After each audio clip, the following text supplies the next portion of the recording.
Bismillahirrahmanirrahim. Assalamualaikum warahmatullahi wabarakatuh. Waalaikumsalam warahmatullahi wabarakatuh. Yang saya hormati Bapak Kepala SMA Negeri 11 Jakarta, Bapak Dr. Andes Bidang PMPD. Yang saya hormati Bapak Ibu Wakil, dan yang saya hormati Bapak Ibu Guru SMA Negeri 16 Jakarta. Puji syukur kehadirat Allah Subhanahu wa taala yang telah memberikan rahmat serta hidayahnya pada kita semuanya. Alhamdulillah pada pagi hari ini kita masih diberikan nikmat sehat, nikmat panjang umur, sehingga kita bisa hadir di sini memenuhi undangan kami dalam rangka diseminasi menyebarkan pemahaman dan penerapan pengalaman budaya positif di SMA Negeri 16 Jakarta. Pada kesempatan ini, perkenalkan, saya Priyono Cahyo. Saya Muhammad Rizky. Saya Amelia Anwar. Kami CGP atau calon guru penggerak angkatan 9 DKI Jakarta. Di sini kami akan memaparkan terkait diseminasi budaya positif di SMA Negeri 16 Jakarta. Baik, akan kita mulai.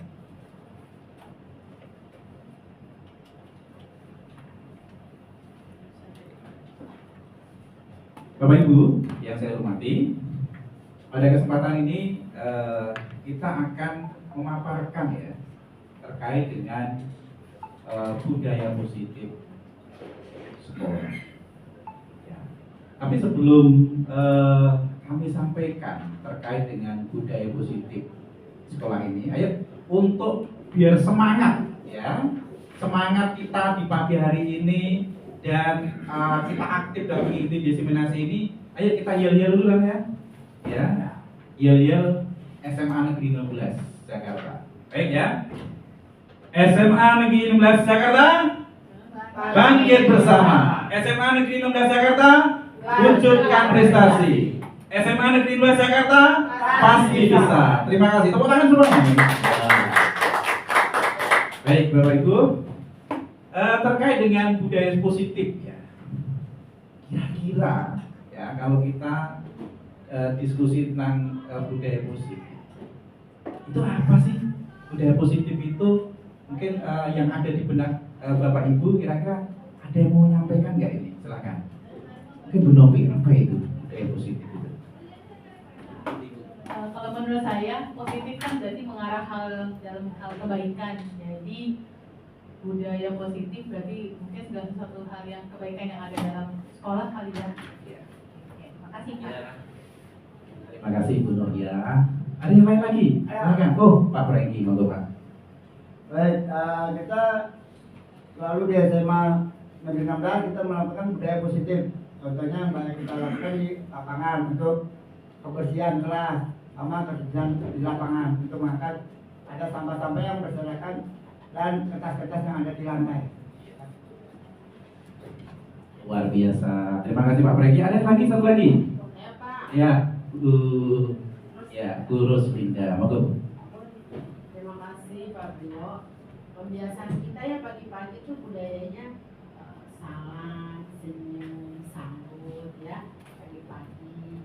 Kemudian kita ada doa bersama, tadarus. Lalu ada lagi kita saling bersalaman. Kemudian ada lagi kalau misalnya pulang sekolah anak-anak kita arahkan tiket bersama. Kemudian Bapak Ibu juga saling bersalaman, saling kita berbagi. Kira-kira itu aja Pak. Terima kasih. Terima kasih Bu Roslinda. Luar biasa, semangat semuanya yang jawabnya ya, masih pagi fresh ya. Jadi budaya positif ya. Ya. Budaya positif ini adalah pembiasaan hal yang baik. Ya, mencakup sikap atau perilaku maupun tutur kata oleh seluruh warga sekolah. Seperti halnya di SMA Negeri 16, kita sudah melaksanakan ini semuanya. Ya, mulai tadi yang disampaikan Ibu Roslinda adalah apa itu? Bentuk penerapan 5S ya. Penerapan 5S di sekolah itu sudah kita laksanakan. Terus tadi Pak Prengki budaya untuk menjaga kebersihan di lingkungan sekolah juga sudah kita laksanakan. Ya, jadi kita sifatnya hanya mempertebal, mempertegas terkait dengan budaya positif sekolah. Ini bukan hanya murid yang harus kita tuntut untuk melaksanakan budaya positif, tapi kita sebagai seorang pendidik, kita juga harus bisa memberikan contoh yang baik dan bisa menjadi suri teladan yang baik pada anak-anak didik kita, murid kita. Baik, pembelajaran paradigma baru, Bapak Ibu. Kurikulum Merdeka adalah paradigma baru dalam pendidikan yang bertujuan untuk menghadapi tantangan abad 21. Paradigma ini menekankan pada pengembangan keterampilan abad 21 seperti keterampilan berpikir kritis, kreativitas, kolaborasi, komunikasi, pemecah masalah, dan literasi digital. Pembelajaran paradigma baru atau kurikulum merdeka merupakan pembelajaran yang berorientasi pada penguatan kompetensi dan pengembangan karakter yang sesuai dengan dimensi profil pelajar Pancasila. Bapak Ibu, terkait dengan paradigma baru, ya, bahwa anak-anak kita ini termasuk generasi Z, ya, generasi Z, dimana kalau nggak kita pertebal lagi terkait dengan budaya, kita berusaha edukasi kepada anak-anak, maka ini akan bermasalah untuk ke depan. Maka di sini di dalam kurikulum Merdeka ini berusaha untuk mengimbangi terkait dengan kondisi perubahan. Ya, pendidik itu harus menuntun, mengarahkan, ya, anak didiknya agar bisa berkembang, tapi sesuai dengan kodrat alam dan zamannya. Baik, profil pelajar Pancasila di sini ada 7, Bapak Ibu, ya. Yang pertama adalah beriman dan bertakwa. Ya, pembiasaan baik kita sudah laksanakan, Bapak Ibu, ya. Ya, seperti halnya contoh setiap hari kita melaksanakan tadarus, dan yang non muslim juga melaksanakan doa pagi. Ya, itu sudah kita laksanakan. Bahkan setiap Jumat juga yang muslim juga melaksanakan Asmaul Husna dan juga sholat duha. Ya, dan non muslim juga pembiasaan pagi, doa pagi juga. Nih, berakhlak mulia, ya. Jadi kita berharap dengan pembelajaran yang kita laksanakan di sekolah, ya, dengan mengajak seluruh warga sekolah untuk melaksanakan budaya positif, ya, agar siswa atau peserta didik khususnya di SMA Negeri 16 ini memiliki akhlak yang baik, akhlak yang mulia, ya. Terus yang ketiga adalah berkebinekaan global. Yang keempat adalah gotong royong. Bapak Ibu, gotong royong ini bukan sekedar peduli, ya, membersihkan lingkungan di sekolah kita, tetapi gotong royong ini juga bisa meliputi, ya, kebiasaan-kebiasaan yang sudah kita ajarkan kepada anak didik kita, yaitu dengan cara apa? Ketika kita berikan penugasan, ini ada apa itu namanya? Kerja kelompok, ya, kerja kelompok. Ini bentuk adalah kerjasama, gotong royong gitu ya. Nah, secara tidak langsung berarti kita sudah menerapkan, ya, profil pelajar Pancasila itu. Kemudian kita juga ajarkan kepada mereka adalah untuk bisa bersikap mandiri, ya, kreatif, ya. Terkait dengan kreatif, Bapak Ibu, seperti yang saya sampaikan di awal tadi, bahwa kita mendidik dan mengarahkan anak-anak menyesuaikan dengan kondisi alam dan zamannya, ya. Sekarang zamannya teknologi, berarti kita juga harus mengajarkan kepada mereka untuk tidak gaptek lagi, ya.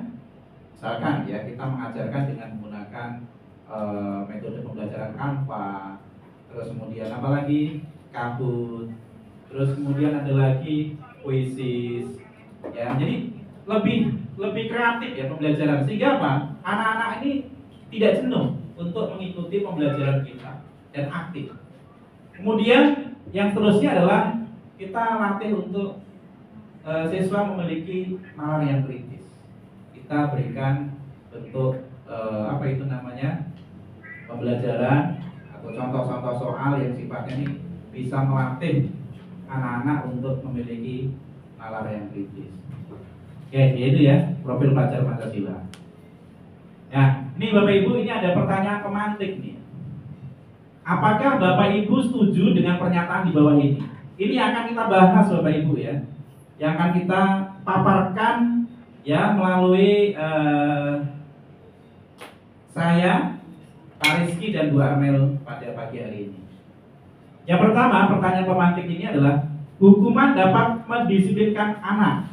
Siapa yang setuju ini? Hukuman dapat mendisiplinkan anak. Monggo, silakan dikasih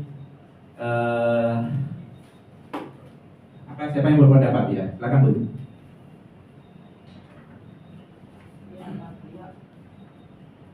Ya, hukuman dapat mendisiplinkan anak. Di saya bisa tidak, kalau pengalaman saya ya. Karena ada anak kalau kita hukum malah diulang lagi. Tapi ada anak yang kita alami sekarang ya. Kalau si misalnya ada si A, contohlah si Gibran dihukum. Besok lagi kalau cari perhatian. Tapi kalau misalnya si Rasid dihukum kapok. Nah, jadi saya juga bingung nih.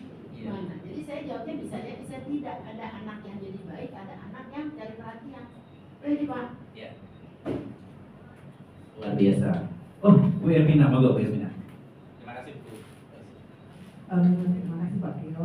Menurut saya sih bukan hukuman ya, tapi pembinaan dapat mendisiplinkan anak. Jadi kita berikan pembinaan yang buat pelajaran bermakna buat anak itu gitu. Contohnya ketika anak itu melakukan kesalahan pada sini terlambat gitu. Nah, kita bisa berikan dia kita menghafal ayat Al-Qur'an atau baca Al-Qur'an. Jadi yang buat dia itu bermakna gitu loh Pak. Terima kasih. Baik, terima kasih. Jadi hukuman dapat mendisiplinkan anak. Ada menurut Bu Roslida bisa ya, bisa tidak. Dan Bu Hermina ya lebih fokus pada pembinaan ya. Oke. Nah, nanti akan kita perjelas lagi di slide selanjutnya. Yang nomor 2, memberi penghargaan dapat meningkatkan motivasi belajar anak. Setuju tidak? Setuju. Ya, yakin. Juga. Nah, mau berikan pemahaman? Ayo, silakan. Ya. Baik, untuk nomor 2, pemberian penghargaan pendapat. Itu baik untuk siswa yang telah mendapatkan penghargaan. Contohnya kita di bidang olahraga. Bila mana dia ikut suatu pertandingan atau perlombaan, dan maka dia mendapatkan hadiah atau mendapatkan suatu medali atau trofi. Itu dapatkan penghargaan. Itulah kebanggaan siswa atau siswi untuk memotivasi belajarnya meningkat. Pak, terima kasih. Terima kasih Pak Franky. Ada yang lain lagi? Ibu ada sampaikan pendapat? Silakan. Oh, Pak Rizky, silakan.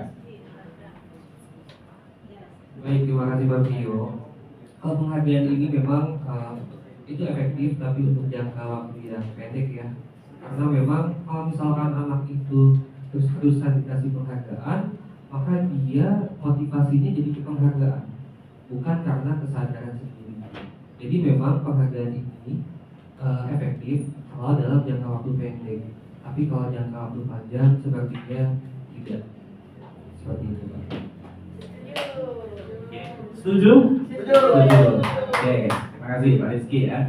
Jadi emang benar sih ya. Jadi kalau misalkan penghargaan ya itu terus-menerus dilakukan ya. Misalkan nih ya, Pak Rizky punya anak nih ya. Ya, Pak Rizky punya anak. Nah, nanti kalau kamu peringkat 1, ayah akan kasih kamu hadiah. ya akan ayah kasih hadiah. Nah, ternyata benar anak Pak Rizky belajar giat, akhirnya mendapatkan peringkat 1. Ya, kasihlah hadiah sama Pak Rizky, ya, uang 200.000 misalkan. Terus kata anaknya, ya ini gimana ya? Ayah mau ngasih hadiah apa lagi supaya saya bisa mempertahankan, saya bisa nilai saya bisa naik lagi. Ya, dan terus ya. Benar yang tadi sampaikan Pak Rizky, jangka pendek bisa, tapi untuk jangka panjang belum tentu. Baik, terima kasih Pak Rizky ya. Terus yang ketiga, guru harus mampu memberikan solusi untuk setiap siswa yang bermasalah. Ya, silakan yang mau berkomentar nih. Guru harus mampu memberikan solusi untuk setiap siswa yang bermasalah. Bu Armel mungkin ini ya, silakan. Bu. Oke, terima kasih. Kalau di sini kan pertanyaan pemantiknya, guru harus mampu memberikan solusi untuk setiap siswa yang bermasalah. Berarti kita sebagai guru itu memberikan suatu pencerahan buat anak-anak kita kalau misalnya ada yang kendalanya dalam permasalahan di keluarga. Ada anak kita banyak yang tertutup ya di dalam kelas, mungkin dia ada permasalahan dengan temannya. Kita sebagai partner dia, sebagai orang kedua bagi mereka di rumah, ini kan rumah tangga di yang kedua, kita yang merupakan tempat mereka untuk curhat. Jadi kalau mereka memberikan suatu permasalahan, kita bisa harus beri solusi yang akan membuat mereka termotivasi lagi. Jadi itu makanya salah satu guru sebagai solusi. Jadi guru memberikan arahan, bimbingan. Jadi kita sebagai wali kelas atau guru maba jangan fokus untuk mengajar saja. Kita harus fokus juga ke anak kita. Karakter anak kita juga butuh kita bimbing. Itu aja. Terima kasih. Terima kasih Bu ya. Siswa bermasalah ya, itu kan pasti ada penyebabnya. Ya, siswa bermasalah pasti ada penyebabnya. Itu salah satunya biasanya butuh perhatian ya Pak Ika ya. Ya, berarti karena pengen perhatian orang lain, ya maka mereka kadang-kala membuat masalah. Ya, pengen ditegur sama gurunya. Bisa jadi. Jadi ada penyebabnya apa? Jadi ini guru harus mampu. Setuju Bu Armel ya? Oke, terima kasih Bu Armel ya. Lanjut. Ya, sekarang miskonsepsi tentang teori kontrol. Ya. Yang pertama adalah ilusi guru mengontrol murid. Ya, ilusi guru mengontrol murid. Kira-kira kita sebagai seorang guru, ya, bisa nggak sih kontrol murid? Bisa nggak kontrol murid?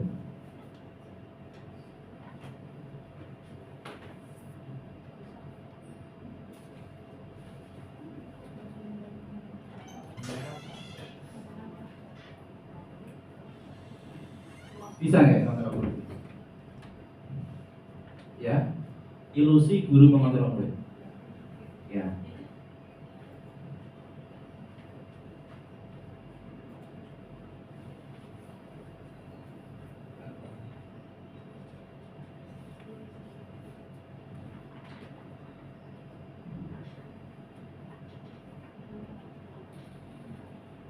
Baik. Terus yang ya ini, pada dasarnya kita itu tidak dapat memaksa murid untuk berbuat sesuatu jikalau murid tersebut memilih untuk tidak melakukannya. Walaupun tampaknya kita sedang mengontrol perilaku murid tersebut, hal ini karena murid tersebut sedang mengizinkan dirinya untuk dikontrol. Artinya apa? Tidak selamanya murid itu mampu bisa kita kontrol ya. Ya, misalkan nih ya, Pak Sofian selaku guru, kadangkala, nah besok kamu jangan terlambat lagi ya. Hari ini kamu udah terlambat, besok jangan terlambat lagi. Kata murid, iya. Dan besok, ya, besok dia tidak terlambat lagi. Artinya apa? Murid tersebut sudah mengikuti, ya, apa saran dari Pak Sofian. Berarti guru dapat mengontrol. Tapi apakah murid tersebut akan selalu mengikuti ya seorang guru? Apakah kita seorang guru dapat mengontrol terus murid? Ya, ini ya juga tidak bisa, ilusi, ya, hanya angan-angan. Terus yang kedua, ilusi bahwa semua penguatan positif efektif dan bermanfaat. Ya, penguatan positif atau bujukan adalah bentuk-bentuk kontrol. Segala usaha untuk mempengaruhi murid agar mengulangi suatu perilaku tertentu adalah suatu usaha untuk mengontrol murid tersebut. Dalam jangka waktu tertentu, kemungkinan murid tersebut akan menyadarinya dan mencoba untuk menolak bujukan kita. Atau bisa jadi murid tersebut menjadi tergantung pada pendapat sang guru untuk berusaha. Jadi seperti yang saya katakan tadi, dalam waktu tertentu mungkin murid tidak akan menuruti kita. Ya, kalau murid itu sadar, oh ya, saya harus dikti oleh bapak ibu guru terus. Ya, saya harus cari jati diri. Nah, kadang-kadang murid menolak, memberontak. Jadi ilusinya ya kita dapat mengontrol murid, kenyataannya kita tidak bisa. Kemudian yang ketiga, ilusi bahwa kritik dan membuat orang merasa bersalah dapat menguatkan karakter. Menggunakan kritik dan rasa bersalah untuk mengontrol murid menuju pada identitas gagal. Mereka belajar untuk merasa buruk tentang diri mereka. Mereka mengembangkan dialog diri yang negatif. Kadangkala sulit bagi guru untuk mengidentifikasi bahwa mereka melakukan perilaku ini karena seringkali guru cukup menggunakan suara halus untuk menyampaikan pesan negatif. Pernah nggak sih Bapak Ibu ketika mengajari kelas ya membuat murid itu merasa bersalah? Ibu pernah belum membuat murid itu merasa bersalah di kelas? Siapa yang sudah pernah? Bu Novi ya pernah belum? Belum pernah. Merasa bersalah ya kan? Membuat murid itu merasa bersalah. Nah, jadi di sini kadangkala kita tanpa kita sadari ya pernah melakukan seperti itu. Ya. Terus yang terakhir, ilusi bahwa orang dewasa memiliki hak untuk memaksa. Jadi ini adalah hanya angan-angan saja. Ya, baik Bapak Ibu. Terus bagaimana seseorang bisa berubah dari paradigma stimulus respon kepada pendekatan teori kontrol? Yang pertama adalah realitas kita sama. Tapi kenyataannya bagaimana Bapak Ibu? Kita berbeda. Kadang-kadang kita menganggap murid itu sama ya, sehingga kita menyampaikan materi, memberikan soal dengan soal yang sama tanpa kita melihat dulu kondisi anak, kemampuan anak, sehingga apa? Hasil yang kita harapkan tidak sesuai. Nah ini hal yang harus kita sadari Bapak Ibu, kita sebagai seorang pendidik. Kadang-kadang kita menganggap murid itu sama, tapi kenyataannya apa Bapak Ibu? Teori kontrolnya adalah realitas kebutuhan kita berbeda. Ya, maka saya juga belajar dari guru seni oleh guru Linda kemarin ya. Ketika ada anak yang tidak bisa mengerjakan soal, ya, maka beliau mencari solusi lain bagaimana agar siswa itu tetap aktif dan memberikan soal yang sesuai dengan ya kemampuan tersebut. Ya. Terus kemudian semua orang melihat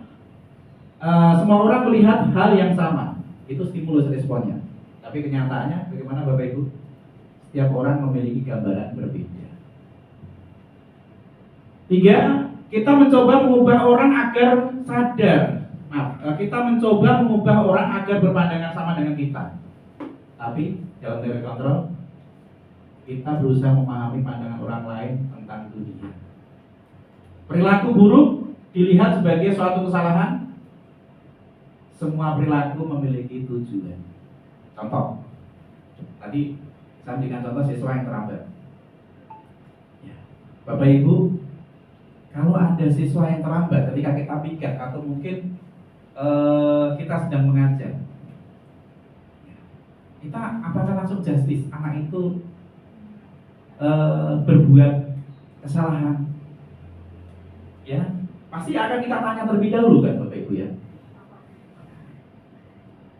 Tujuan kamu atau alasan kamu datang terlambat itu kenapa? Kita tidak tahu Bapak Ibu, apakah ketika berangkat sekolah dia dari rumah dan niat pagi tapi kenyataan ban kempes atau macet, ya, atau dia yang sedang sakit, ya tapi dipaksakan untuk masuk ke sekolah. Kadang-kadang seperti itu. Ini harus kita sadari juga bahwa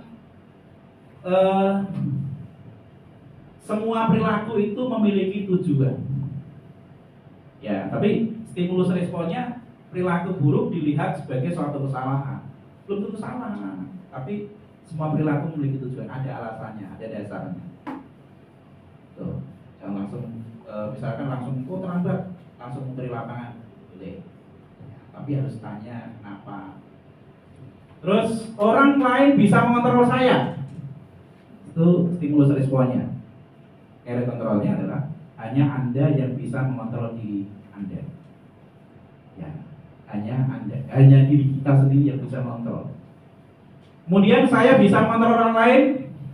Tadi seperti yang saya sampaikan awal tadi, Anda tidak bisa mengontrol orang lain. Kita tidak bisa mengontrol kita. Ya, suatu saat murid akan menyadari, oh ya, saya seperti ini, ya, karena Bapak Ibu guru. Tapi suatu saat dia mungkin akan mengulang kembali hal ini karena dia harus butuh kesadaran dari dirinya sendiri. Terus kemudian pemaksaan ada pada saat bujukan gagal. Itu stimulus responnya. Teori kontrolnya adalah kolaborasi dan konsensus menciptakan pilihan-pilihan baru.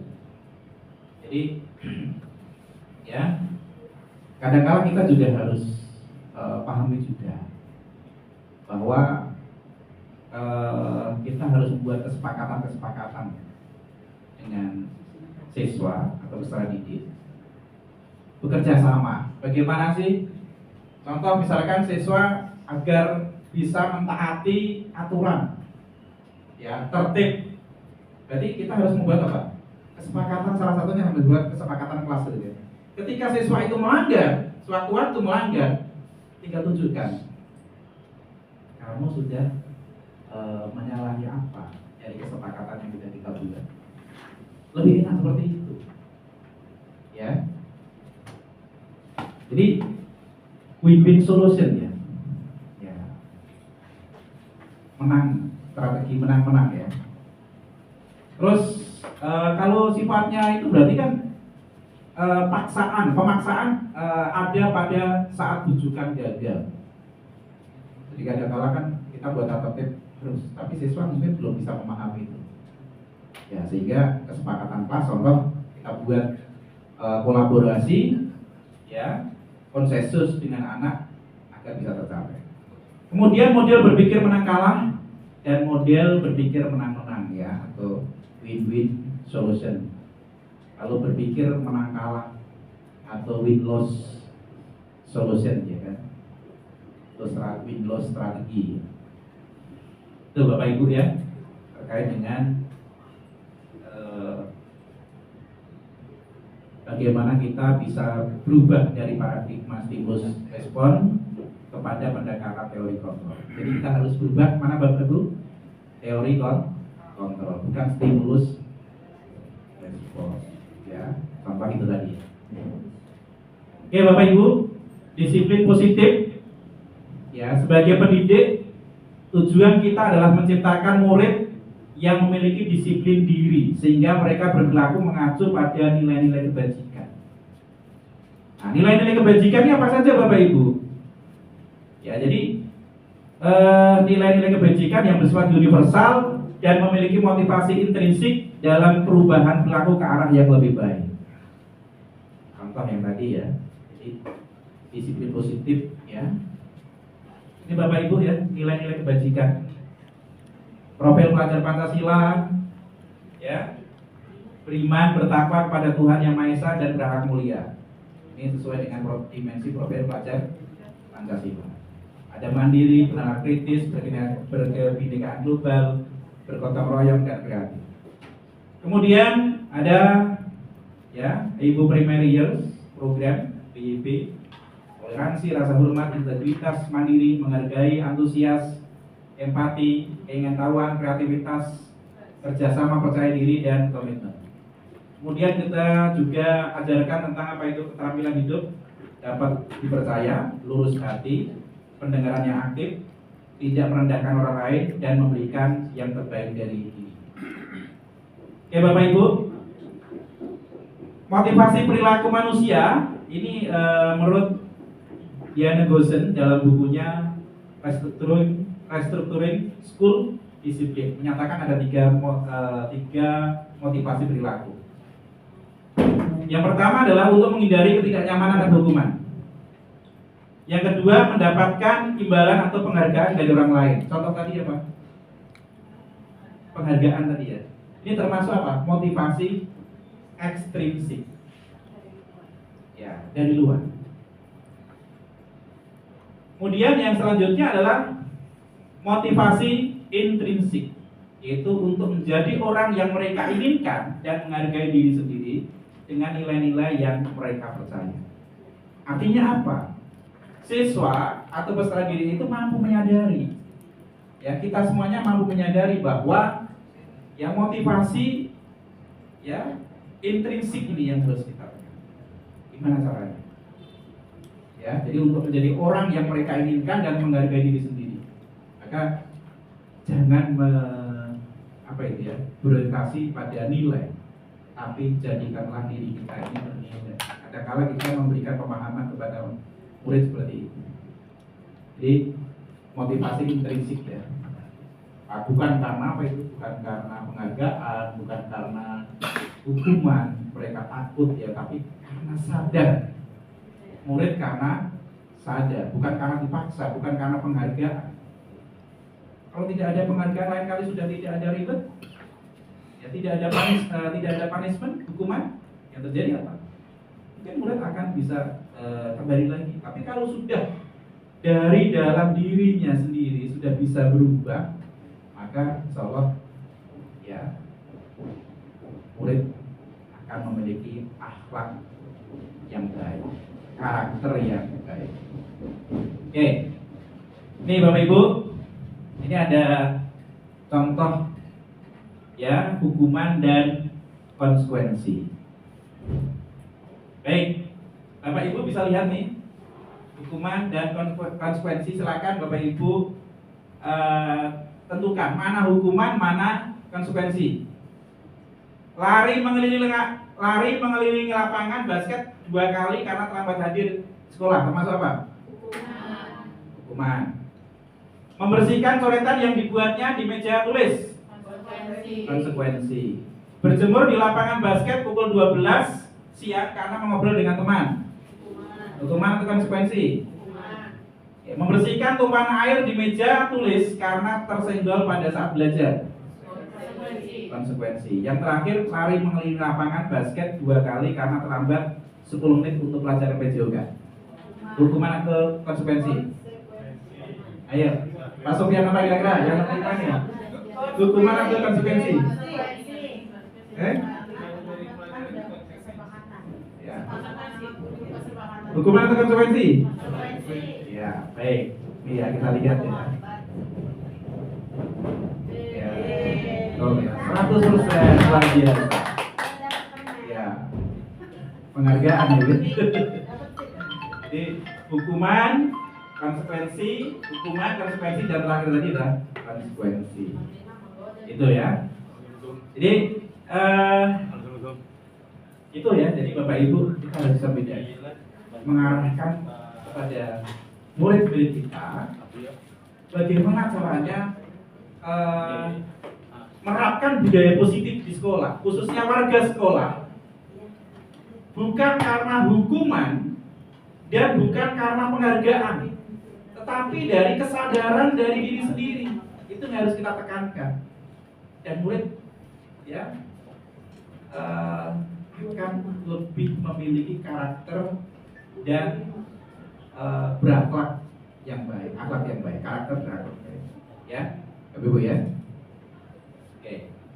Nih ya. Bapak Ibu, sampai di sini kira-kira ada yang mau disampaikan? Ya, supaya tidak ngantuk, kita yel-yel sekali lagi ya. SMA Negeri 11 Jakarta bangkit bersama. Ulang lagi dong ini loyo ini. SMA Negeri 11 Jakarta bangkit bersama. SMA Negeri 11 Jakarta wujudkan prestasi. SMA Negeri 11 Jakarta pasti bisa. Baik. Terima kasih Bapak Ibu. Ya. Selanjutnya akan dilanjutkan ya oleh narasumber selanjutnya adalah Bapak Muhammad Rizky. Silakan. Waktu debat kami persilakan. Baik, terima kasih Pak Tio. Assalamualaikum warahmatullahi wabarakatuh. Oke, mohon izin Bapak Ibu, saya Muhammad Rizky, calon guru angkatan 9 dengan PP Pak Lukman Hakim, fasilitator Pak Adudi Inawan. Jadi kita di sini ada salah satunya tugas untuk mendiseminasi materi budaya positif, ya budaya positif yang harus kita sampaikan juga ya terhadap Bapak Ibu sebagai tempat di mana kita instansi kita bekerja. Seperti itu Bapak Ibu. Oke, sebelumnya sama seperti Pak Rio, biar memulai dengan semangat, mari kita buka ini dengan semangat, yaitu dengan yel-yel SMA Negeri 16. Karena udah jarang banget kita menggaungkan ini ya di setiap acara gitu ya. Mesti ingat kan Bapak Ibu ya? Yuk, sekali lagi. SMA Negeri 16 Jakarta bangkit bersama. SMA Negeri 16 Jakarta wujudkan prestasi. SMA Negeri 16 Jakarta pasti bisa. Tepuk tangan buat kita semua. Oke, Bapak Ibu, lanjutkan ya. Jadi tadi ya ada hukuman, ada konsekuensi gitu ya. Nah selanjutnya kalau dalam pembinaan ya, ini sesuai yang kita dapat ya, itu ada hukuman, konsekuensi, dan restitusi. Nah hukuman itu apa sih? Nah, hukuman itu bersifat tidak terencana atau tiba-tiba, bersifat satu arah berupa fisik maupun psikis. Ya, jadi hukuman itu tidak terencana biasanya. Ya, terkadang kita dalam pembelajaran tuh pernah emosi sehingga tiba-tiba kita memberikan hukuman begitu saja terhadap anak-anak kita. Nah, itu contoh hukuman. Jadi secara tiba-tiba dan tidak terencana. Nah, kalau konsekuensi dia terencana atau sudah disepakati. Kayak misalkan ya kita bikin kesepakatan kelas. Ya, jadi misalkan ada yang melanggar, maka dia harus menerima konsekuensinya. Gitu ya. Nah, jadi dibuat tidak nyaman untuk jangka waktu pendek. Guru selalu meminta murid. Jadi kesepakatannya anak-anak itu suka tidak suka itu dipaksa untuk mematuhi peraturan yang sudah disepakati bersama. Nah itu disebut dengan konsekuensi. Lalu yang ketiga itu restitusi. Nah restitusi ini mungkin suatu hal yang baru ya kalau untuk saya, karena sebelumnya saya tuh tidak begitu mengenal tentang restitusi ini. Jadi kalau restitusi ini proses menciptakan kondisi bagi murid untuk memperbaiki kesalahan mereka. Proses kolaboratif yang mengajarkan murid untuk mencari solusi untuk masalah mereka dan membantu murid berpikir tentang orang seperti apa yang mereka inginkan dan bagaimana mereka harus memperlakukan orang lain.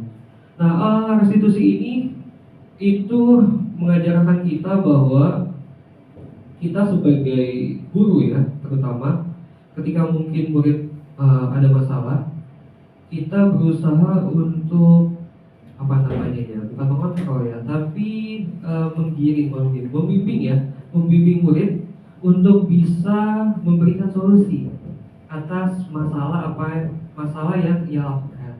Jadi kita membimbing tuh ya, misalkan contohnya kayak kemarin ya, kita buat satu video tentang restitusi. Itu misalkan ada seorang anak misalkan terlambat datang ke sekolah. bukan ke sekolah, ke mata pelajaran misalkan. Lalu kita tanyakan, ya kita panggil anaknya, kita tanyakan kenapa kamu terlambat misalkan. Terus dia jawabnya, ini Pak karena saya sebenarnya mohon maaf sering begadang Pak. Kenapa bisa begadang gitu?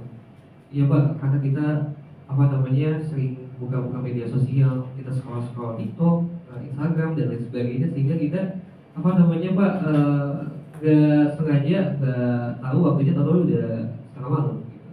Nah di situ kita memberikan seperti pemahaman dan solusi. Nah, terus jadi, nah kamu tahu kan kalau misalkan kamu sering bangun tidur malam-malam seperti itu, konsekuensinya apa buat kamu sendiri? Ya Pak, nanti saya jadi lebih sering bangun siang dan saya tidak bisa mengikuti pembelajaran, jadi terlambat terus. Nah kita nih sebagai pembimbing ya, nah lalu apa nih solusinya buat kamu ya, buat kamu biar kamu nggak lambat lagi? Ya Pak, saya mungkin bisa lebih bangun pagi lagi misalkan, terus membatasi permainan saya dalam media sosial. Nah itu contoh kita membimbing, institusi itu namanya, membimbing anak sampai dia mencari solusinya sendiri untuk masalah yang dia buat. Nah itu restitusi. Nah kalau konsekuensi kan dia harus mau nggak mau menerima, ya kan? Nah kalau restitusi ini di bagaimana kita mencoba si anak itu bernalar kritis, salah satunya atas kesalahan yang dia buat. Jadi dia membuat solusi terhadap permasalahan yang ia lakukan sendiri. Nah, itu disebut restitusi. Itu contohnya ya Bapak Ibu ya. Selanjutnya tadi ya, seperti yang sudah kita jelaskan bahwa dihukum oleh penghargaan. Al-Fiqh mengemukakan tindakan memberikan penghargaan yang nilainya sama dengan menghukum seorang. Iya, sama halnya kayak tadi yang dijelasin. Kalau misalkan kita terus-terusan memberikan penghargaan, ketika anak itu termotivasi karena penghargaan dan dia mencoba untuk melakukannya, maka ketika dia tidak mendapatkan penghargaan pada saat momen tertentu, nah dia akan merasa kecewa dan dia merasa kenapa ya saya nggak bisa dapat penghargaan, gitu ya. Ya, jadi kayak merasa terhukum karena dirinya sendiri, gitu ya. Hal itu dipakai dalam jangka waktu yang panjang, karena memang penghargaan itu efektif apabila ya dalam waktu jangka pendek. Tapi kalau jangka panjang sepertinya kurang efektif. Nah lalu ini ya, pengaruh jangka pendek dan jangka panjang. Penghargaan efektif jika menginginkan seseorang melakukan sesuatu yang kita inginkan dalam jangka waktu yang pendek. Jika kita menggunakan penghargaan lagi dan lagi, maka orang tersebut akan bergantung pada penghargaan yang diberikan serta kehilangan motivasi dari dalam. Nah jadi motivasinya berubah, gak lagi seperti motivasi dari dirinya sendiri, gitu ya. Tapi dia melakukan hal itu karena ingin mendapatkan sesuatu. Nah maka dari itu sebenarnya penghargaan ini memang efektif dalam jangka waktu pendek. Tapi kalau jangka waktu panjang ya tadi ya, jadi ketergantungan. Terus selanjutnya, ya penghargaan tidak efektif jika kita memberikan seorang suatu penghargaan untuk melakukan sesuatu. Maka kita harus terus-menerus memberikan penghargaan itu jika kita ingin orang tersebut meneruskan perilaku yang kita inginkan. Seperti misalkan tadi ya, seorang bapak itu menjanjikan anaknya, misalkan, kamu kalau misalkan ranking 1 nanti bapak beliin sepeda motor. Ya. Motor apa Pak? Motor ya kamu terserah mau moge berapa, misalkan 500 cc misalkan. Jadi termotivasinya karena pengen mendapatkan penghargaan atau hadiah gitu ya. Jadi dia berusaha untuk itu gitu. Tapi misalkan udah juara nih, dapat nih ya. Terus misalkan, Pak, ini kan saya udah juara nih. Nanti kalau misalkan juara lagi saya dapat apa? Misalkan gitu. Nah, itu berarti kayak anak itu kegantungan karena penghargaan itu ya. Karena hal itu suatu hal menjadi tidak efektif ketika anak sudah melakukan ketergantungan terhadap penghargaan. Penghargaan merusak hubungan. ketika seorang diberi penghargaan atau dipuji di depan orang banyak, maka yang lain akan merasa iri dan sebagian dari mereka akan tidak menyukai orang yang diberikan penghargaan tersebut. Penghargaan menciptakan persaingan di dalam kelas dan persaingan menciptakan kecemasan. Kadang banyak anak-anak yang kenapa sih dia mulu dapat ya, dapat pujian, dapat hadiah misalkan misalkan seorang guru itu memberikan reward terhadap muridnya setiap pembelajaran. Nah, jadi ada kecemburuan sosial di antara peserta didik kita ketika kita memberikan penghargaan yang sifatnya berkelanjutan atau kontinu atau sifatnya panjang. Mungkin kalau untuk 1 kali 2 kali masih oke, tapi kalau udah panjang ini pasti bisa ciptakan kecemburuan sosial. Nah, seperti yang sudah sebenarnya digaungkan oleh pemerintah ya di dunia pendidikan salah satunya, itu lebih banyak harusnya kita menciptakan kolaborasi dibandingkan persaingan gitu ya.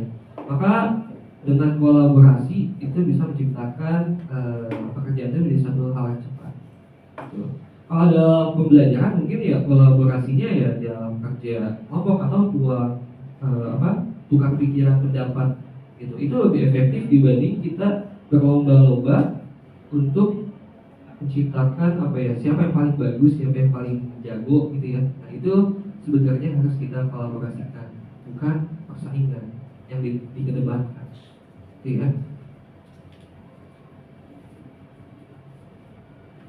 Penghargaan mengurangi ketepatan, menurunkan kualitas dan mematikan kreativitas. Nah, jadi ada suatu penelitian yang menunjukkan bahwa pekerjaan seni atau sebuah penulisan cerita menjadi kurang kreatif bila dijadikan sebuah hadiah atau penghargaan.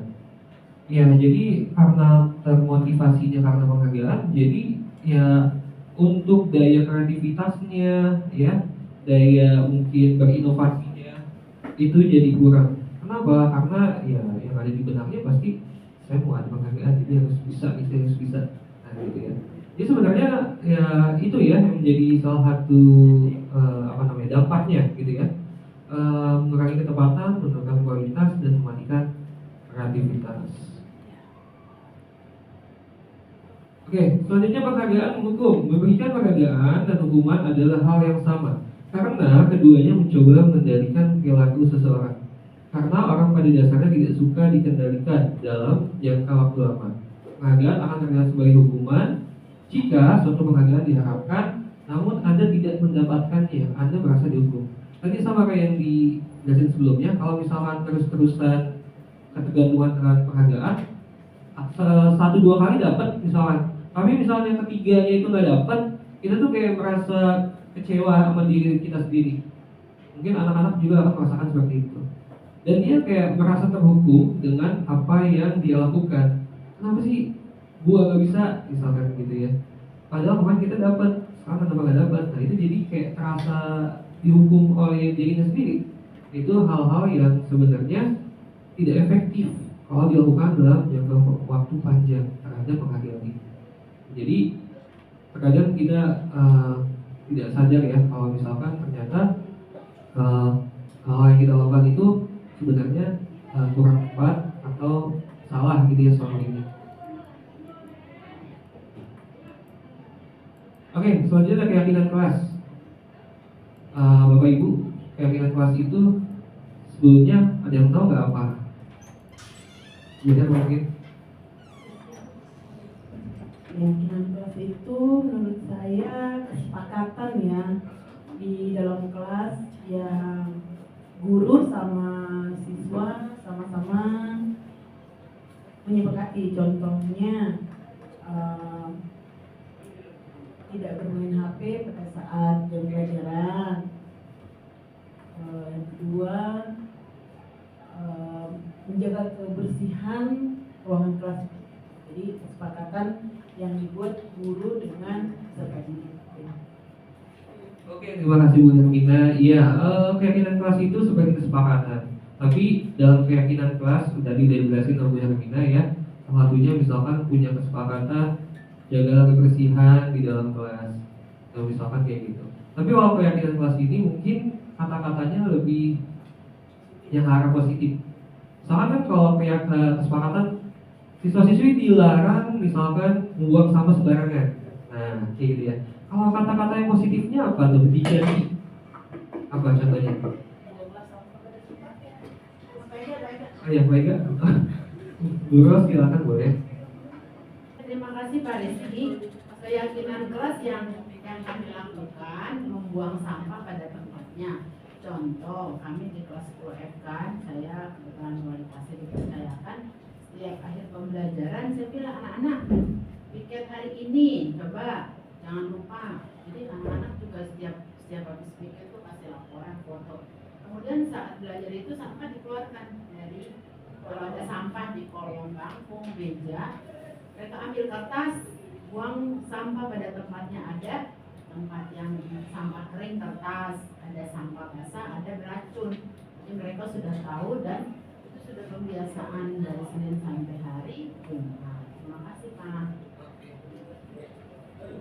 Baik, kita Bu Ros, terima kasih atas penyampaian keyakinan kelas yang sudah dilakukan.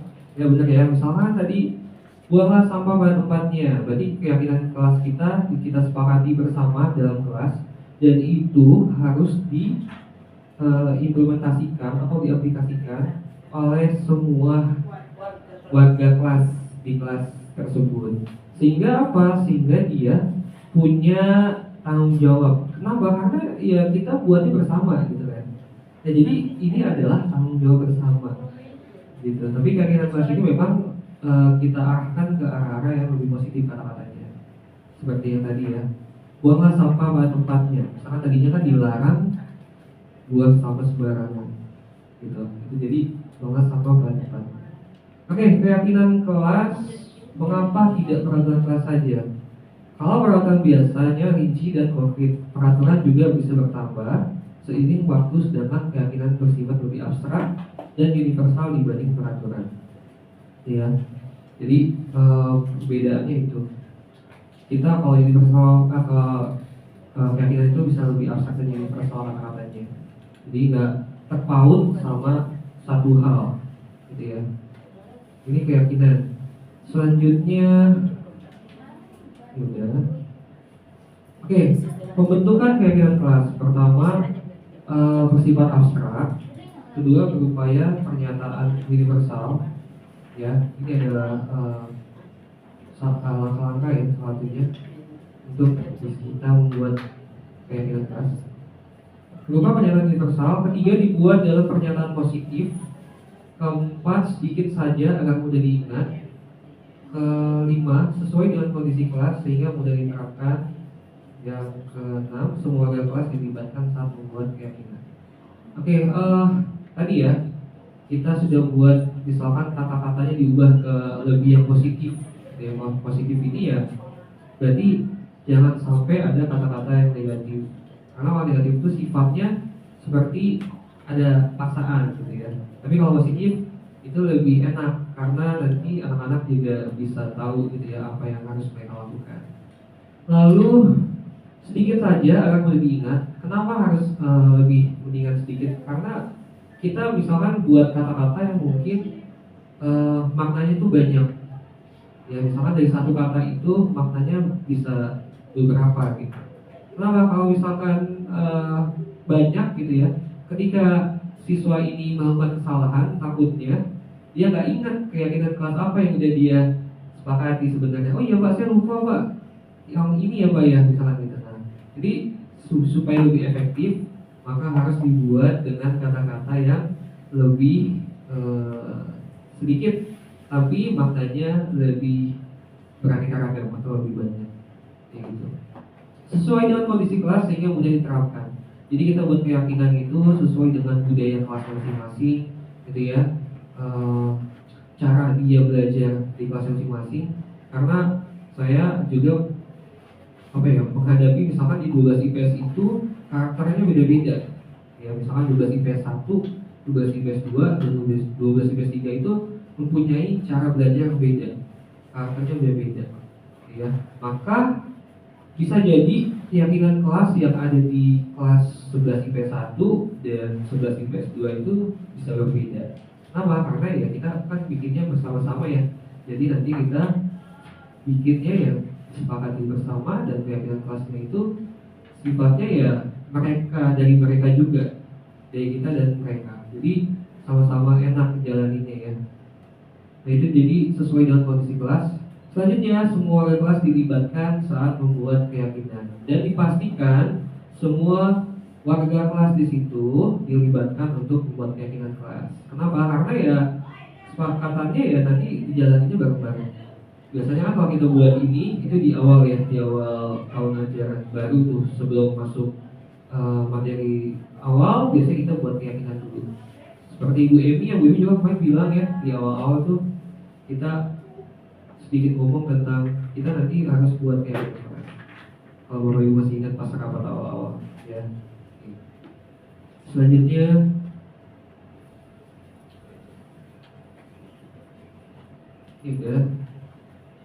oke, kebutuhan dasar manusia. Jadi setiap manusia itu punya kebutuhan dasar ya Bapak Ibu ya, apalagi anak-anak gitu ya. Kebutuhan dasar manusia adalah segala sesuatu yang kita lakukan untuk mendapatkan apa yang kita inginkan. Seluruh tindakan yang kita lakukan memiliki tujuan tertentu, dan semua usaha terbaik yang kita lakukan adalah dalam rangka agar kebutuhan dasar kita terpenuhi dengan baik.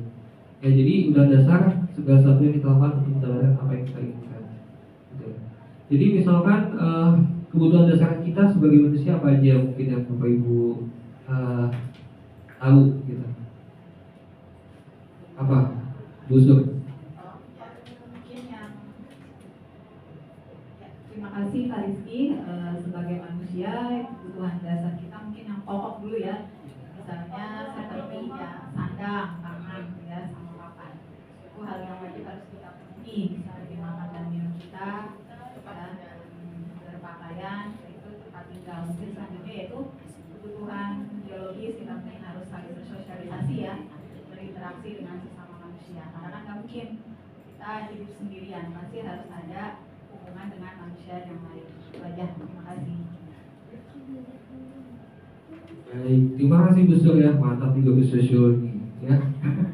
Berhubungan dengan manusia ya, satu dengan satu sama lain, bersosialisasi. Ya itu ya, sandang pangan papan mungkin ya itu suatu hal yang pokok, apalagi kalau guru ekonomi, maaf Bu Armel ya, tadi dijelasin. Tadi ini udah. Nah ini kebutuhan 5 kebutuhan dasar manusia. Pertama, kebutuhan bertahan hidup. Kita pasti ya butuh kesehatan ya Bapak Ibu ya. Lalu rumah dan makanan. Ini yang benar-benar kebutuhan untuk bertahan hidup yang utama. Kalau nggak seperti ini ya mungkin kebutuhan kita nggak seimbang gitu ya. Lalu kebutuhan kesenangan, bermain, humor, antusiasme, tertawa. Ya, kalau dalam pembelajaran kalau kita misalkan serius ya mungkin kan agak bosan juga kali ya. Maka kalau dalam pembelajaran mungkin kita diselingi dengan bermain ya bersama anak-anak ya, boleh melawak ya atau humor gitu ya, biar anak juga tawa, antusiasmenya juga ditumbuhin, tawa. Mungkin kalau misalkan udah pembelajarannya menyenangkan, anak-anak juga antusias gitu ya untuk bisa belajar dengan baik. Lalu kebutuhan penguasaan, harga diri, keinginan untuk dianggap pemimpin, berprestasi, diakui, didengar. Ya jadi kalau misalkan dalam pembelajaran juga anak-anak juga harus bisa merasa mereka itu dianggap satu sama lain. Ya, lalu kita ajarkan mereka mempunyai jiwa pembelajaran berpihak pada murid, yang dimana mereka diajarkan untuk memimpin pembelajaran ya terhadap pembelajaran yang dilakukan pada hari itu. Berprestasi ya, semua orang mungkin salah satunya keinginannya untuk berprestasi. Sama halnya dalam pembelajaran, pasti anak juga pengen banget berprestasi gitu ya di dalam pembelajaran dan diakui, didengar. Nah maka dari itu ada keyakinan kelas yang mungkin bisa memuat salah satunya apa untuk bisa diakui dan didengar itu. Keyakinan kelasnya apa kata-kata yang bagus ya?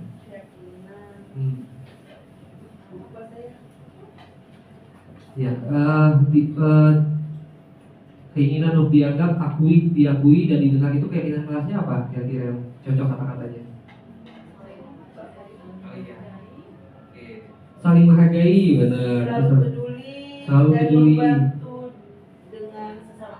Ya, selalu peduli dan membantu dengan sesama. Nah, itu kan udah maknanya banyak tuh ya. Bisa salah satunya ini ya, bisa diakui, didengar dan lain sebagainya.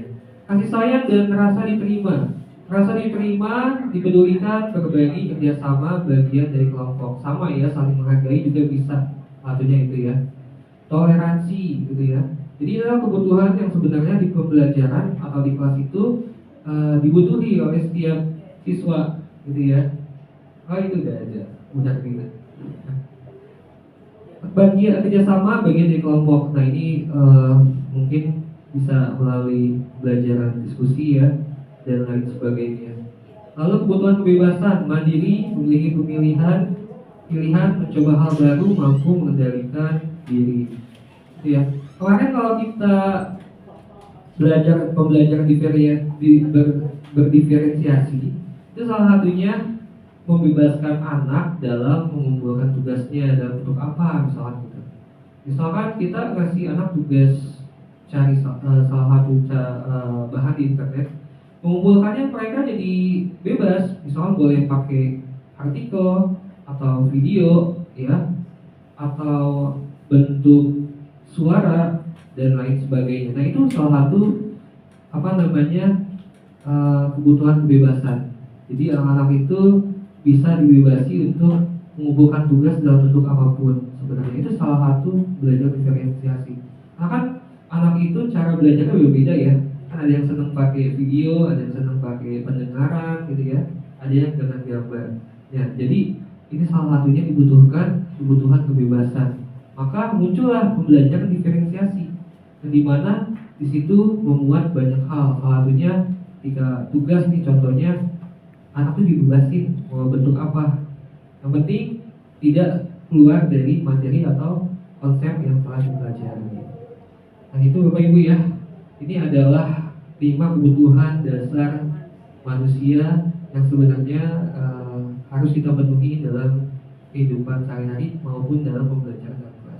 Sampai sini ada yang mau disampaikan dari Bapak Ibu mungkin? Cukup?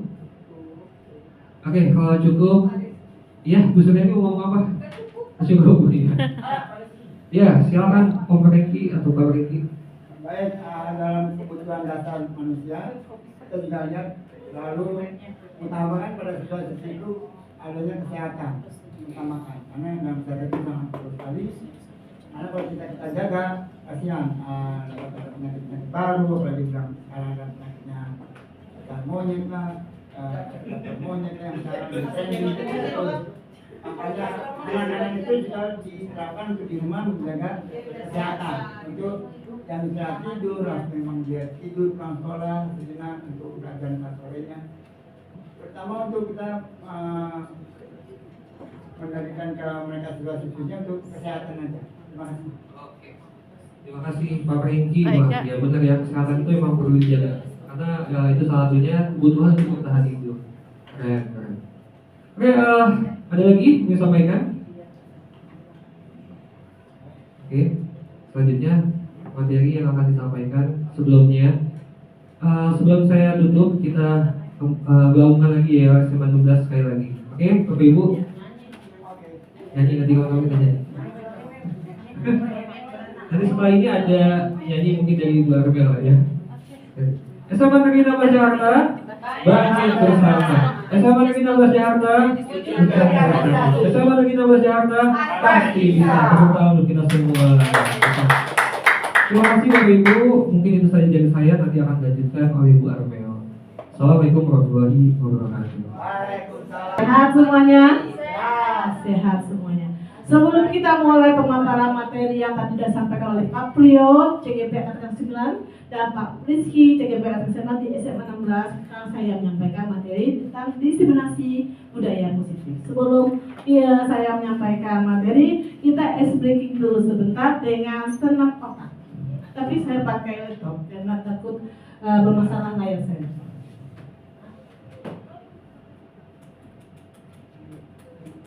Biasanya kan pakai tepuk semangat ya Bu ya. Sekarang nanti tepuk semangat kita tambah.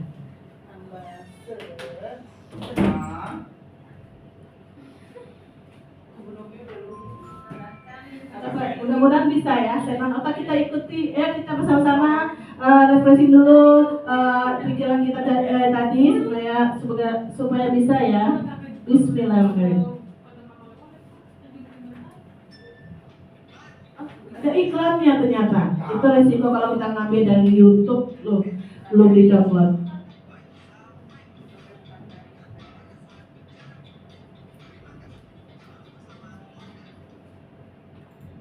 Ayo Bapak Ibu ikuti ya gerakannya di layar depan. Boleh duduk. Karena kita menggunakan jari saja.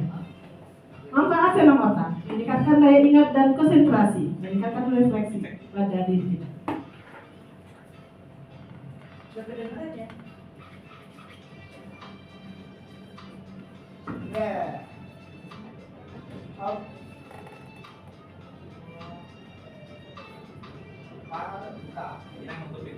Oh iya, lupa. Jadi nggak kelihatan. Ranking. Iya. Jempol kelingking. Jempol kelingking.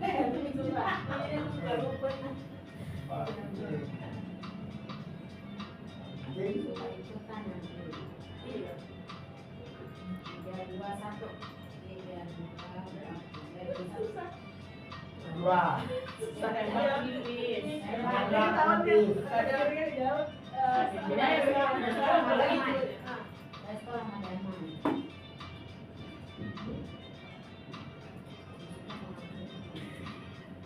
Mantap.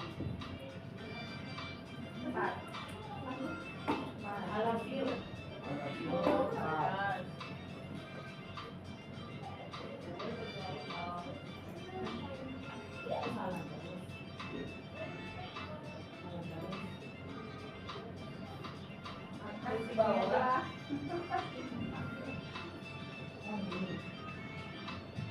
Ini sama dada.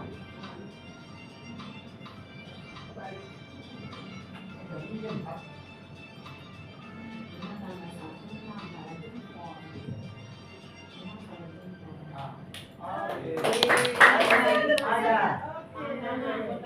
Ini makanan satu anak dua masuk satu keluar.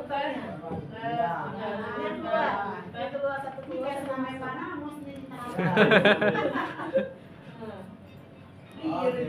Dua satu masuk. Saya bisa. Masuk dulu. Tahu kan? Bukan balik. Iya. Iya, jadi ngomong keluar masuk keluar. Bisa lagi. Lah. Ya, balik.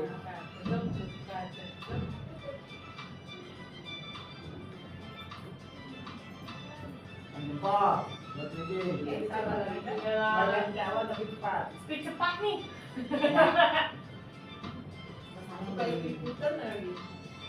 Dua tembak. Namanya.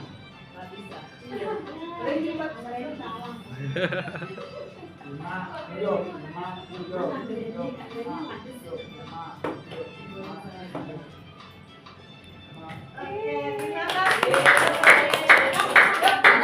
Terima kasih. Alhamdulillah. Gimana perasaannya setelah senam otak? Coba Ibu. Lumayan segar ya. Oke, kita mulai materi kita yang tadi sudah disampaikan oleh Pak Priyo tentang motivasi, tentang budaya positif, sedangkan Pak Rizky menyampaikan hukuman, penghargaan, keyakinan kelas. Sekarang saya menyampaikan materi selanjutnya, yaitu posisi kontrol, restitusi. Ya, dimana di sini di anak dosen berkesimpulan ada 5 posisi kontrol yang diterapkan seorang guru, orang tua, ataupun atasan dalam melakukan kontrol.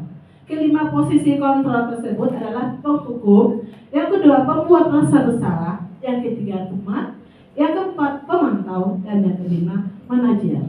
Oke, menurut Bapak Ibu ini kan posisi kita sebagai guru kita posisi kita di sekolah, kita ngambil itu posisi sebagai sebagai guru, ya. Yang dimana kalau kita posisi sebagai guru, kalau kita ada siswa berbuat salah, Menurut Bapak kalau kita buat sebagai penghukum contohnya apa sih?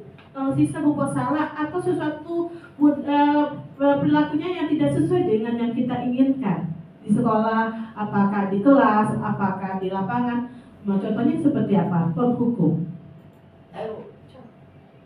Baik, untuk kita menghukum siswa karena dia baru pertama kali dapat hukuman, kita kasih penjelasan dan peringatan. Dan sesuai dengan peringatan itu, kesalahannya apa? Kita buat contoh kepada siswa tersebut supaya kita tidak mengulangi perbuatan siswa kembali. Jadi menjadikan perbuatan baik. Itu berarti guru sebagai penghukum ya, menghukum ke siswa yang membuat salah. Yang kedua, membuat rasa bersalah. Contoh sebagai guru ke siswa itu membuat rasa bersalah. Pernahkah Bapak Ibu menerapkannya di kelas atau di lapangan dengan siswa yang pernah membuat sesuatu kesalahan, baik dia sengaja maupun tidak sengaja? Ada Bapak Ibu membuat rasa bersalah? Ada? Pak Priyo mungkin bisa bantu jawab? Oke. Oh boleh. Mungkin membuat rasa bersalah itu misalkan ada salah satu siswa yang telat masuk ke dalam kelas, lalu kita bertanya, kita tidak mempersilahkan dianya itu langsung duduk, jadi ke depan dulu, terus kita tanya, kamu tahu nggak kenapa ibu nyuruh kamu berdiri dulu di depan gitu, jadi biar dia sadar akan kesalahan dia yaitu telat masuk ke dalam kelas gitu. Terima kasih Bu Sabila ya. Belum kita lama nggak ketemu ya ngajar. Oke, yang ketiga teman. Guru sebagai teman bagi anak kita yang membuat salah. Gimana sih cara kita melakukan pendekatan dengan teman? Ada? Inang? Ada pernah kah? Inang sering deh menerapkan seperti ini. Oh iya, guru sebagai teman. Jadi kalau misalnya di kelas kan ada batasan, guru dia siswa. Tapi di luar kelas atau di luar sekolah, kadang-kadang contohnya kita sama anak-anak kelas kita ngobrol gitu. Terus ngobrol itu ya kita bilang pokoknya anggap itu tuh kita tuh berteman, kita sharing, berbagi cerita masa sekolah, masa kuliah, masa bermain. Jadi di situ saya melepaskan bahwa saya itu bukan guru kamu, anggap aja saya teman, saya bukan seorang ibu atau seorang ibu rumah tangga, jadi kayak teman aja. Jadi kita cerita mengenai kekinian tuh yang lagi ngetren lagu apa, nyanyi yuk gitu. Terus di kelas tuh ada yang misalnya pintar main gitar, mereka lagi ada di perpustakaan, terus dia orang Batak, kita nyanyi lagu Batak yuk gitu, nyanyi seru banget bu, asik ya pokoknya. Berarti itu sebagai guru sebagai teman buat anaknya. Kalau misalnya posisinya siswanya lagi bermasalah atau buat kendala suatu perbuatan yang tidak baik, nanti kita partnernya dengan berteman dengan manajer kontrolnya. Oke, yang terakhir itu manajer. Gimana caranya? Bu Suryani atau Bu Novi ada mau membantu? Kalau posisi kita sebagai manajer, kalau anak kita membuat suatu kesalahan, kita tuh posisinya sebagai manajer. Manajer itu seperti apa ya? Oh, kantor manajer, beda lagi ya. Kalau ini manajer, posisi kontrol itu manajer. Gimana? Ayo Pak Rizky, oke, terima kasih Pak Rizky. Oke, kalau sebagai manajer berarti kita di sini bisa ya memanage kesalahan. Misalkan anak bermasalah, kita memanage, mengarahkan anak itu dan sampai ujungnya si anak itu bisa memberikan solusi di atas kesalahan itu sendiri. Jadi posisi manajer berarti dia adalah mengatur, memanage anak itu untuk bisa memberikan mengeluarkan apa yang salah dari dia dan sampai akhirnya memberikan solusi. Jadi mungkin. Terima kasih Pak Rizky, terima kasih semuanya buat ibu-ibu yang telah memberikan balik ke saya. Ya kita lihat dulu satu persatu ya, biar kita jelas ya. Yang pertama, penghukum. Penghukum itu biasanya ada dengan kekerasan, ya, atau dengan menghardik, atau dengan membentak, dengan suara yang keras.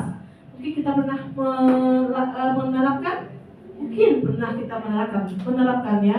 Ternyata ini posisi penghukum ini kurang bagus, tidak bagus buat kita untuk kita terapkan di sekolah. Ternyata itu dampaknya ke siswa itu jangka panjangnya ada. Ya, mungkin mereka patuh sama kita, tapi akan selanjutnya mereka merasa dendam, kesal hati sama kita. Karena contohnya penghukum, hormat pada bendera selama 1 jam. Kenapa? Siswa tidak memakai atribut dengan pada saat upacara bendera. Berarti dengan suara, hormat pada bendera, kan gitu kan, kata keras, membentak mereka, atau kita mukul mereka, itu biasanya penghukum. Nanti posisi guru sebagai penghukum, kalau sekarang itu tidak gagal, ya motivasi dia termasuk yang gagal. Berarti motivasi eksternal dia. Yang kedua, membuat merasa bersalah.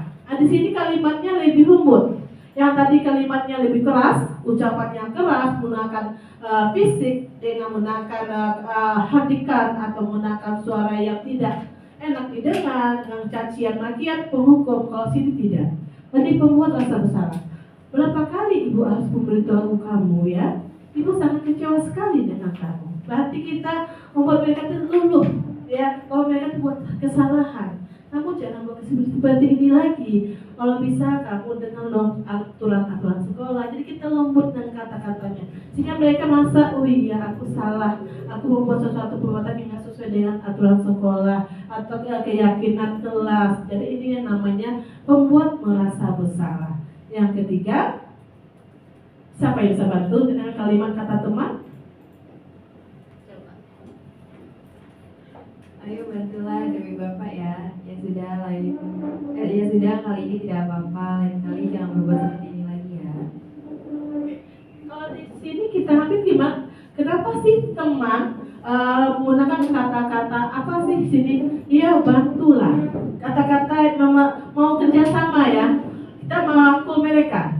Ibarat sebuah teman ya, kata Bu Oslinda tadi bilang ya kalau kamu sebagai teman ya, kalau kamu sebagai teman, kamu bisa menyampaikan permasalahan kamu, apa kendala kamu, jadi itu sebagai teman. Tapi namanya sebagai teman ada sesuatu konsekuensi yang tidak dilaksanakan, atau sesuatu yang kita kasih kelonggaran bagi siswa, sehingga siswa itu lebih nyaman, mereka menganggap kita sebagai sesuatu yang tidak dihentikan ya. Berarti kita dianggap sebagai partner dia, sebagai teman dia, jadi kurang menghormati rasanya kan. Jadi kalau sini sebagai teman mungkin posisinya udah bagus daripada penghukum, lebih bagus teman. Yang ketiga yaitu sebagai pemantau. Kamu sudah melanggar peraturan sekolah, kamu tahu sanksi atau konsekuensinya. Apa setelah upacara kamu beli atributnya di koperasi dan jangan diulangi. Berarti di sini dia menjelaskan tentang sanksi-sanksinya. Lalu ada tuh sanksinya, lalu ada tuh solusinya. Ya pemantau. Berarti di sini ada sanksi dan solusinya. Jadi di sini di dalam pemantau itu dia mengkondisikan menghitung konsekuensi apa yang terjadi dengan aturan yang telah ada. Yang di sini yang sebagai manajer, yaitu apakah kamu tahu kesalahan kamu? Kira-kira bagaimana kamu memperbaiki? Manajer ini yaitu posisi yang diutamakan, yang digunakan oleh seorang guru. Karena mereka akan kalau ada siswa yang bersalah, dia akan bertanya dulu, apa kesalahan kamu? Kita tidak sebagai penghukum, kita tidak sebagai pembuat salah, tidak sebagai teman, kita sebagai posisi manajer. Yang posisi yang merangkul mereka, tapi dengan posisi yang mencari mereka suatu tanggung jawab mereka, solusi buat mereka, ya, biar mereka bertanggung jawab atas kesalahan mereka. Itu makanya itu posisi manajer. Contohnya, kalau Bu Novia tuh ada siswa yang lagi ada permasalahan, misalnya nggak masuk jam pelajaran, lalu posisi Bu Novia pakai yang manajer, bertanya ke siswanya, lalu apa permasalahannya? Lalu kenapa kamu tanyakan keyakinan yang telah kita sepakati di kelas, apakah keyakinan di sekolah, apakah keyakinan masing-masing mapel, itu akan dipertanyakan. Itu sebagai manajer, sehingga mereka bisa bertanggung jawab dengan kesalahan mereka. Oke, yang ketiga, yang selanjutnya itu kita membahas tentang segitiga restitusi, yang dimana suatu proses dialog yang dijalankan oleh guru agar dapat menghasilkan murid yang mandiri dan bertanggung jawab. Maksudnya sini yang menghasilkan murid yang mandiri dan bertanggung jawab. Berarti segitiga restitusi itu segitiga yang memecahkan permasalahan-permasalahan yang ada dalam posisi kontrol tadi. Ya, yang pertama ada posisi menstabilkan identitas. Yang kedua, validasi tindakan yang salah. Yang ketiga menanyakan keyakinan. Coba yang pertama kita lihat yang pertama, berdasarkan prinsip membuat kesalahan, ya, kesalahan adalah proses dari pembelajaran bertujuan untuk mengubah identitas anak dari orang yang gagal karena melakukan kesalahan menjadi orang yang sukses. Yang kita bahas itu ya berbuat salah. Yang pertama, berbuat salah itu tidak apa-apa. Maksudnya apa sih, Bu? Yang berbuat salah itu tidak apa-apa. Abu ada yang paham? Itu yang menstabilkan identitas, yaitu berbuat salah itu tidak apa-apa. Berarti kita kalau anak itu ada kesalahan, kita jangan menghukum dia. Kita ngomongnya dengan cara mengasih suatu buat, oh iya, ibu juga pernah buat seperti itu. Kita kilau, kita mungkin nggak sadar. Itu salah satu menstabilkan identitas. Jadi mungkin anak itu berbuat kesalahan, mereka tidak sadar, atau mereka mungkin terbawa oleh ikut-ikut temannya, atau karena pengen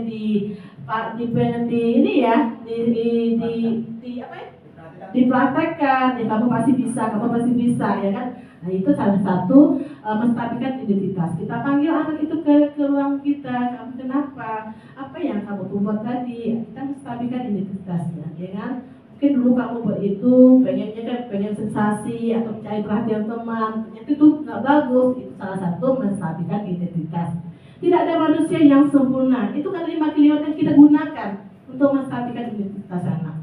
Jadi, saya juga pernah melakukan kesalahan seperti itu. Atau juga kita bisa menyelesaikan ini. Jadi kalau Bapak Ibu guru yang hebat, kalau nanti kita ada anak-anak kita yang bermasalah dengan kesepakatan kelasnya mereka tidak melalui atau keyakinan kelasnya mereka langgar, kita gunakanlah kalimat-kalimat seperti ini. Ya, kalimat-kalimat yang buat mereka itu lebih tenang, lebih nyaman pula untuk kita berkomunikasi. Misalnya anak itu ada kesalahan atau apa, kita gunakan kalimat yang pertama, yang ketiga, kita bisa menyelesaikan ini, berarti kita rangkul mereka.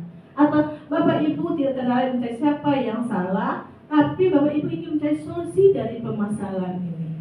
Jadi mungkin ini sebagai acuan bagi teman-teman kita sebagai guru untuk hubungan dengan anak, nanti kita gunakanlah, kita biasakan dengan menggunakan kalimat-kalimat seperti ini. Kalau ada siswa kita yang bisa membuat sesuatu yang tidak sesuai dengan keyakinan kelas. Yang kedua, validasi tindakan yang salah, yaitu berdasarkan prinsipnya setiap tindakan kita dilakukan dengan suatu tujuan, yaitu memenuhi kebutuhan dasar. Yang telah dibahas sama Pak Rizky, masih ingat nggak Ibu? Apa kebutuhan dasar kita tadi? Ada 5 kebutuhan dasar ya. Ada kebutuhan kesenangan,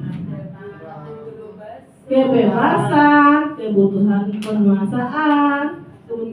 Nah, itu kebutuhan dasar. Kebutuhan pokok, sandang, kesehatan, itu kebutuhan dasar. Itu validasi tindakannya. Validasi tindakan yang salah, yang dimana berdasarkan kebutuhan dasar. Yang satu mungkin, padahal kamu bisa melakukan yang lebih buruk dari yang ini. Itu validasi tindakan yang salah. Kamu pasti punya alasan mengapa melakukan itu. Nanti kita gimana ya, Bu? Kalau maksudnya validasi tindakan yang salah, maksudnya gimana ya? Kalau kita menggunakan kalimat, padahal kamu bisa melakukan yang lebih buruk dari ini. Kamu pasti punya alasan mengapa melakukan hal itu. Kamu pasti bangga pada dirimu sendiri, karena kamu telah melindungi seseorang yang penting bagi kamu. Menurut Ibu gimana nih? Kalau validasi tentang tindakan yang salah, siapa yang bisa? Ayo, Bapak Ibu, ada yang bisa membantu? Oleh Pak Rizky, oleh. Terima kasih. Semangat Pak Rizky. Oke, makasih Barmel. Validasi tindakan yang salah itu kan contohnya dari depan ya. Misalnya, kamu pasti punya alasan mengapa melakukan hal itu. Nah, berarti kan kita mencoba memvalidasi kesalahan dia tuh sebenarnya apa. Tapi di satu sisi kita juga memberikan apa ya, seperti ada pesan nasihatnya di dalamnya, ada penguatan suatu hal yang positifnya di dalamnya. Jadi selain kita memvalidasi kesalahan dia, tindakan yang dilakukan salah, di satu sisi kita juga menyisipkan nasihat dan mungkin penguatan hal-hal yang positif di dalamnya. Itu kan contohnya adalah kamu boleh mempertahankan sikap itu, tapi kamu harus menambahkan sikap yang baru. Itu kan contohnya kan, misalkan dia mempertahankan, tapi kita punya apa ya, seperti penguatan lagi di lain. Tapi hal-halnya yang bersifat positif seperti itu sih. Terima kasih Bu Armel. Oke, makasih. Ada lagi Bu Eva mau menambahkan Bu Eva? Ya, bisa deh. Ya. Terima kasih Ibu untuk pertanyaannya.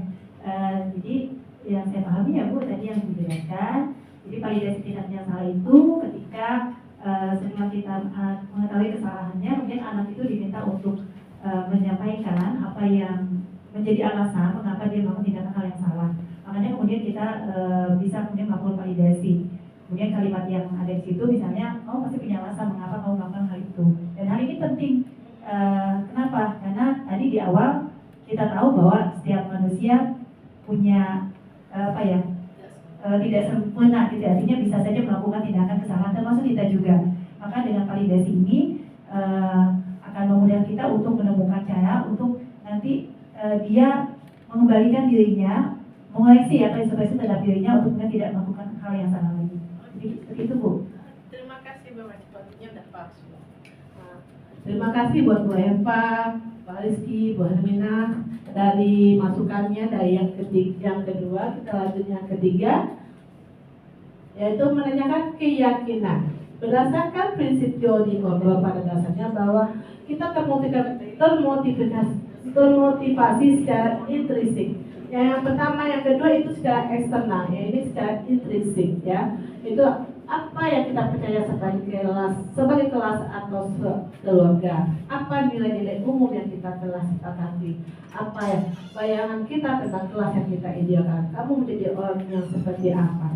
Ini menanyakan keyakinan kelas kepada anak-anak kita, apakah kelas yang kita sepakati keyakinannya apakah sudah dijalani apa belum, sampai seberapa besar kamu menjalani keyakinan kelas kita ini. Lalu untuk apa kita mau keyakinan kelas ini? Apakah untuk kita sendiri atau untuk kelas bersama? Ini buat salah satu keyakinan kelas dalam segitiga restitusi. Untuk yang dari pengalaman dari materi yang pertama dari Pak Rizky, dari Pak Frio, kita melihat sini mengapa pengalaman dan pembelajaran yang Anda dapat setelah menerapkan konsep-konsep yang tersebut. Jadi saya mau tanya kepada Bapak Ibu dari materi yang pertama sampai yang terakhir dari Pak Rizky, dari Pak Frio, apa yang Ibu dapat dari materi yang kami sampaikan? Bu Rospinda, dari materi Pak Rio, Pak Rizky sampai materi kami, apa yang manfaat? Apa ada sesuatu yang Ibu sampaikan? Boleh sekali pengalaman dan pembelajaran yang kami dapat setelah mendengar dari Pak Rio, Pak Rizky, Pak Armel, banyak ya tadi ya mengenai hukuman, tadi Pak Rio itu mengenai budaya. Memang kita sudah dengar juga sih, tapi saya kayaknya dapat sesuatu yang baru dari Pak Rio, dari Pak Rizky tadi tuh, apalagi yang masalah kebutuhan itu benar-benar itu bagus kita terapkan semuanya. Dari Bu Armel juga mengenai hukuman, kan? Apalagi tadi pengalaman bersama siswa sebagai teman. Terkadang kan susah ya anak-anak kalau curhat-curhat gitu ya, tapi kita harus bisa memancing curhat mengenai hal-hal sehari-hari, bagaimana supaya dia susah juga anak-anak, tidak semua dia punya keberanian untuk mengemukakan kesusahan gitu ya. Tapi saya sih suka ngobrol aja, akhirnya kalau dia dipancing dia terbuka ya mengenai kehidupan sehari-hari.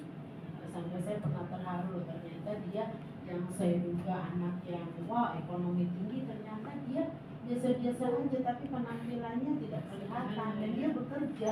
Itu ada anak kelas 10D, luar biasa kamu bisa menghasilkan uang dengan kemampuan IT-nya gitu.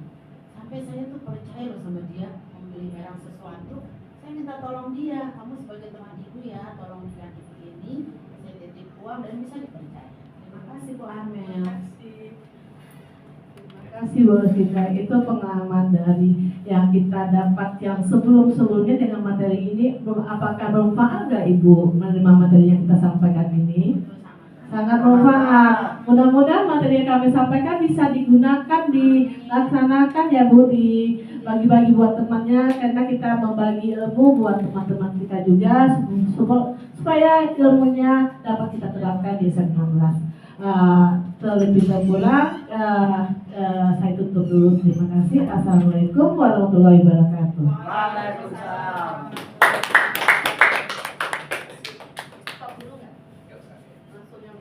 Baik, terima kasih Bapak Ibu atas kehadirannya di sini. Tapi bisa ditambahkan lagi nih ya, refleksi untuk kegiatan hari ini ya, sebagai penutup ya kan. Ya silakan ini Bu Eva bisa mewakili untuk ke depan nih ya. Silakan Bu Eva ini ya, biar kelihatan kamera nih, refleksi kegiatan diseminasi pada pagi hari ini. Monggo Bu, terima kasih Bu. Baik, terima kasih Pak Tio, Bu Arna dan Pak Rizky. Alhamdulillah puji syukur kita sedang bisa mengikuti kegiatan diseminasi dilakukan oleh teman-teman CGP di SMA 16 ini. Luar biasa sekali Pak, kami mendapatkan pencerahan dari apa yang tadi disampaikan dari Pak Tio, kemudian Pak Rizky juga dengan Bu Armel terkait dengan budaya positif. Budaya positif menjadi disiplin positif. Kita tadi sudah belajar bagaimana menumbuhkan keyakinan kelas, kemudian juga tentang paradigma hukuman dan penghargaan. Ini hal yang luar biasa Bapak Ibu, karena kita menemukan hal yang mungkin tidak pernah kita temukan sebelumnya. Kita biasa memberikan anak-anak itu dengan tata tertib, kemudian hukuman. Tapi ternyata hukuman juga bisa berdampak negatif. Artinya tidak bisa mengubah anak menjadi disiplin, tapi justru akan berbahaya. Maka kemudian kita akan mengaji kembali tentang hukuman maupun penghargaan. Kemudian juga tadi disampaikan tentang restitusi. Ini adalah cara yang bisa kita lakukan untuk menstabilkan kembali kondisi ketika seseorang sudah melakukan tindakan yang tidak sesuai. Sekali lagi kami mengucapkan terima kasih kepada Pak Tio, Pak Rizky dan Ibu Armel sudah berbagi terkait dengan budaya positif. Dan kedepannya kita harap ini semua kita bisa realisasikan di SMA Negeri 16 Jakarta, dan mudah-mudahan kedepannya kita akan menjadi lebih baik lagi. Demikian yang bisa disampaikan. Terima kasih. Assalamualaikum warahmatullahi wabarakatuh. Luar biasa nih ya dari Bu Eva refleksinya sebagai penutup. Oke Bapak Ibu, terima kasih atas kehadirannya yang sudah mengikuti diseminasi budaya positif di ruangan ini. Mudah-mudahan ini bisa membawa perubahan, ya bisa membawa perubahan khususnya untuk sekolah kita tercinta, yaitu SMA Negeri 16 Jakarta. Sekali lagi sebagai penutup kita yel-yel ya untuk SMA Negeri 16 Jakarta ya. Oke, SMA Negeri 16 Jakarta bangkit bersama. SMA Negeri 16 Jakarta wujudkan prestasi. SMA Negeri 16 Jakarta pasti bisa. Terima kasih Bapak Ibu.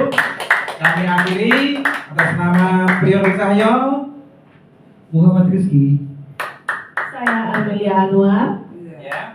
Kami CGP Angkatan 9 dari DKI Jakarta. Terima kasih. Sekian. Wassalamualaikum warahmatullahi wabarakatuh. Mari kita tutup pada acara ini dengan mengucapkan Alhamdulillahirabbil alamin.